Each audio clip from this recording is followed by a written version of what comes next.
You definitely win with the background. Thank you. Like, Put a lot of work into it.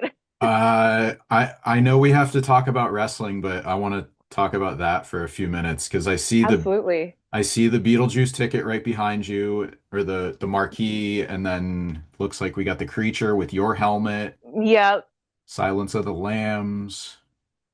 I yeah. think There's a little bit of everything in here. Yep. Silence of the Lambs over yeah. here. How long does that take to put together? So it was kind of a slow project. Me and my husband worked on it for like a year. We were like slowly collecting all the posters and stapling it onto the wall. We also painted the room a monster green and purple. So yeah, the whole room is filled with stuff. His side is more wrestling, my Mhm. side is more horror movies. But yeah, I mean, like I've been collecting all these for quite some time.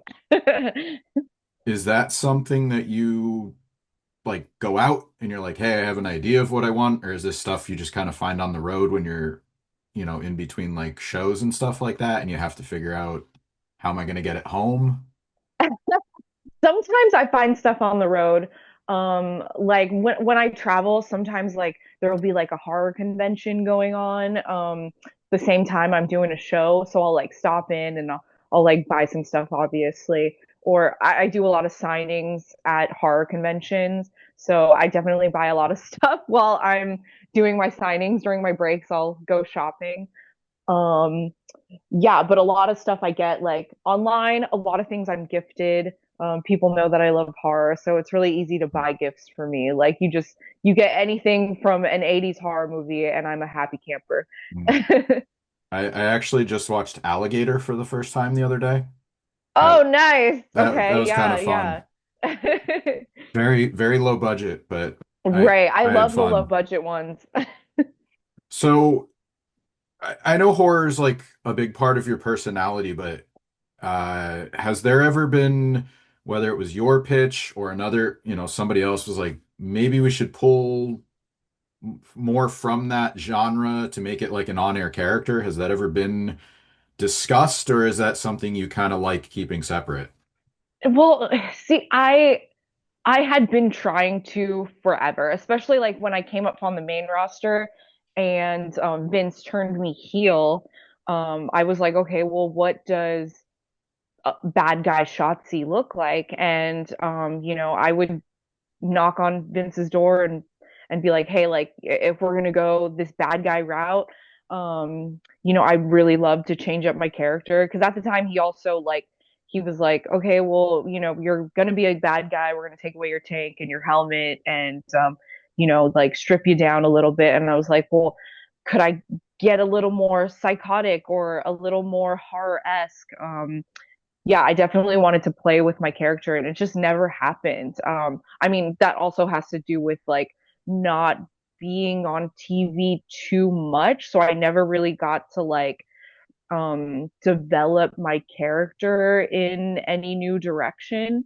Um but yeah, that's definitely something that I had pitched many times, especially since I hosted Halloween Havoc so many times. I just thought like I was a natural pick to become more of like a spooky character. It just was Mm. never in my cards, I guess.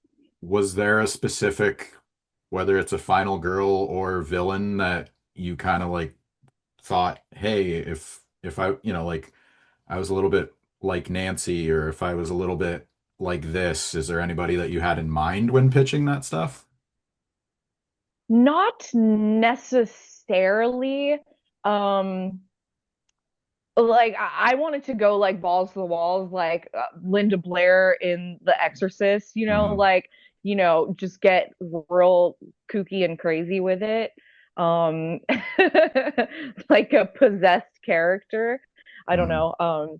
Yeah, I never really got to experiment too much with it, but I would have loved anything Hmm. in that realm.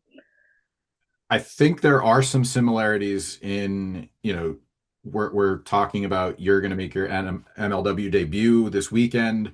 Summer of the Beast is coming up.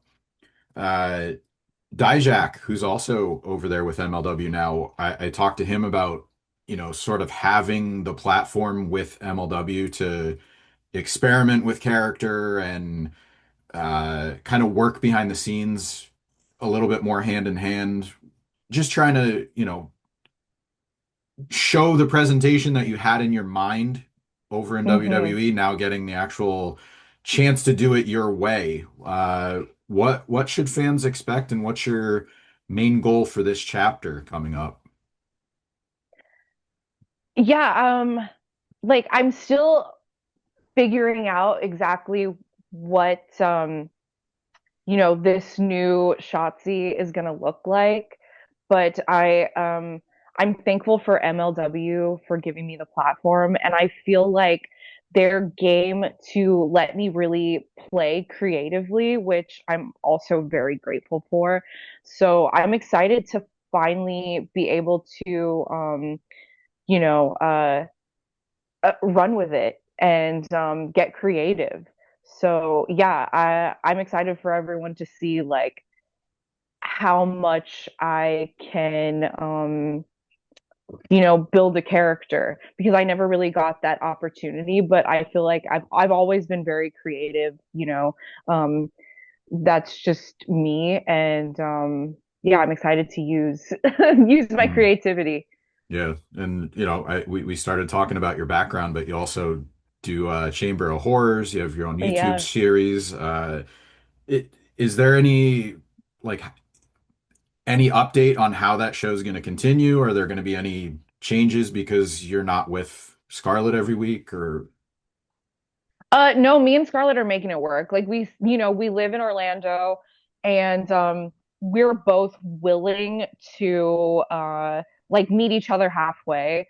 Um like she's on Raw, so if I have like a Sunday or a Saturday free and like I'm flying from somewhere, I like ask the promoter to fly me to wherever Scarlett is, or she'll fly to wherever I am. Like recently, she met me in Arkansas. I just wrestled at GCW in Arkansas. She met me in Arkansas, and we filmed an episode at the Crescent Hotel, which should be coming out soon. That is a very haunted hotel that we have been wanting to do since forever, and Mhm. we got to do that. So we're making it work. We're making it work.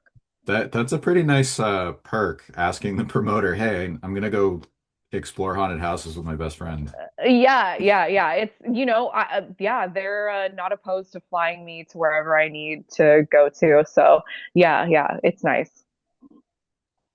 This kind of leads to my next question. Some of the, you know, crazier things you've been part of, whether it's a match or a moment, obviously like finding some hauntings, but is there and I think I might know the answer, but craziest match you've ever been a part of? Ooh, probably I want to say War Games, but well, oh, I mean, leaving WWE out of it. Like I just did a death match a couple weeks ago. So yeah, Mhm. I mean that's probably the craziest. Like I had never done glass before that, and glass is no joke.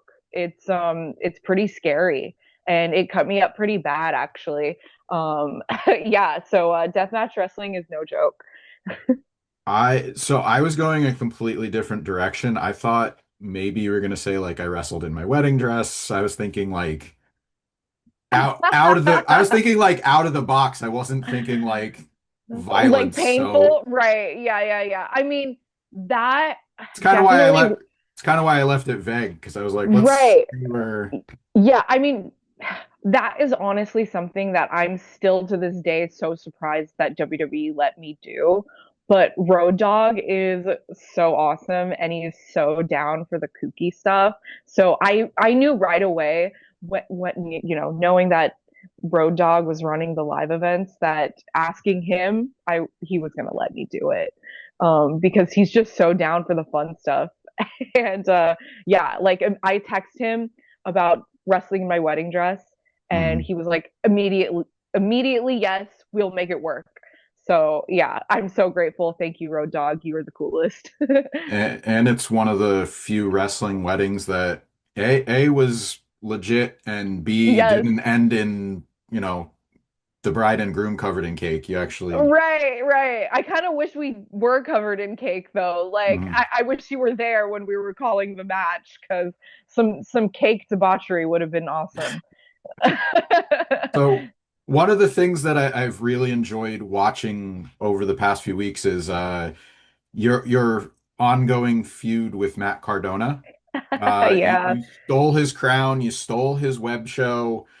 Uh, what's been the biggest thing that you've learned from him? Because this is all fun to watch from a fan perspective, but what have you learned about him, betting on himself, leaving WWE and becoming this big star?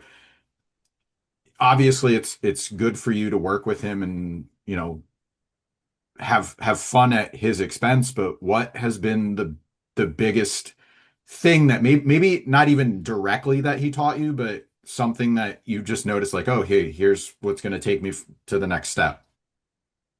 I mean, I love that he everything that he does, he makes a big deal. He's so good at promoting himself and he's so good at making money. Like he is like the merch god for sure. And like he is very transparent about how he makes his money and he shares that knowledge with everyone on the indies. But that was what I was doing before I got signed with WWE. Like I was on the indies for 6 years before I got signed, and like I had every single bit of merch that you could ask for. Like you want Shotzi plates to eat pizza off of, like I sold those. Yeah, so I was kind of doing that before I got signed, and I think that's what got me signed is because I was, you know, promoting myself so well and making that merch money.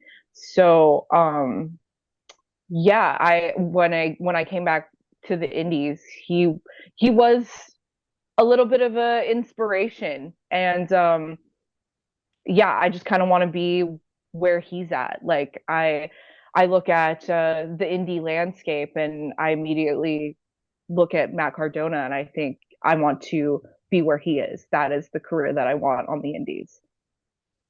I think it's funny the way you said that because I'm thinking like you should show up at every event he's at, like not just a few. I think it would be funny to see like he's like, oh, Shotzi took my crown and she took my show, and then you're like, yeah, now I'm taking your match, now I'm taking your Yeah. promo time. Like I think it'd be fun to sort of turn the screws to him a little bit more. No, I actually am trying to do that. Every show that he is booked on, I've been telling promoters that they need to unbook him and book me.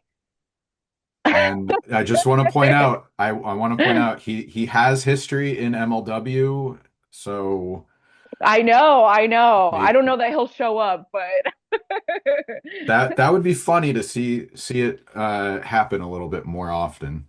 for sure, for sure. All right. Couple more questions for you. Craziest purchase, you were talking about merch money just now. So craziest purchase when you felt like you made it in the wrestling business. Oh man, I have never been the type to like spend a bunch of money on knickknacks really. Like all of my stuff is just like um pretty cheap toys. Like I don't get anything crazy. Like I don't buy like any like super special rare edition like Mhm. monster merch or anything.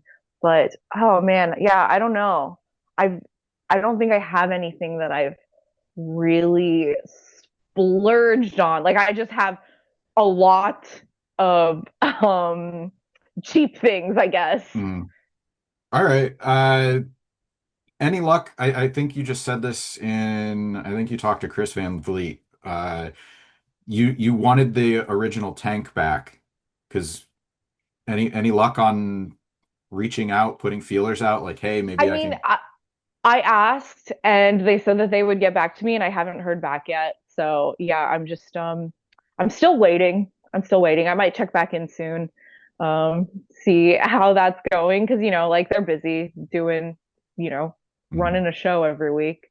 So yeah, I think I need to just follow up on that. All right.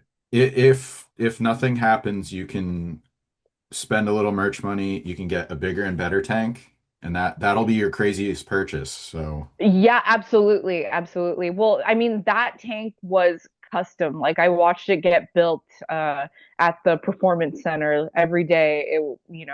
Um, get developing. So yeah, but I feel like because my husband is an architect, he's very handy. I think that I might have to just make my own tank, build it up, soup it up. I think you should. Yeah. Architect's a pretty cool career. I mean that's helpful. You guys can work together and puts it. Yeah, and I mean he's not just like an architect that's, um doing like hospitals or the houses. He Mhm. is actually an architect for the theme park. So he's the type of architect that does like the really fun, crazy work, like you know, for Disney and Universal. So That you know what? I mean that gig, and then you live in Orlando. You're right near the parks. I yeah, mean yeah, that sounds like a pretty nice setup. So. it's for sure. Any final thoughts or anything you want to promote before we close this out? MLW mentioned Summer of the Beast is coming up this weekend, but anything else you have in the works? Yeah, I mean, I'm just really excited to start my journey with MLW. Like I signed a bunch of dates with them, so I'm really excited to see where this partnership goes. I'm really excited to get creative with them. I really feel like they're open to my ideas and my creativity. So yeah, I'm just excited to get in there and be me. Well, first things first, Summer of the Beast. We'll get a chance to see that and Yeah. enjoy the rest of your summer. We look forward to wherever you pop up next or whenever you Uh, pop up next with MLW. thank you. Thank you. Yeah.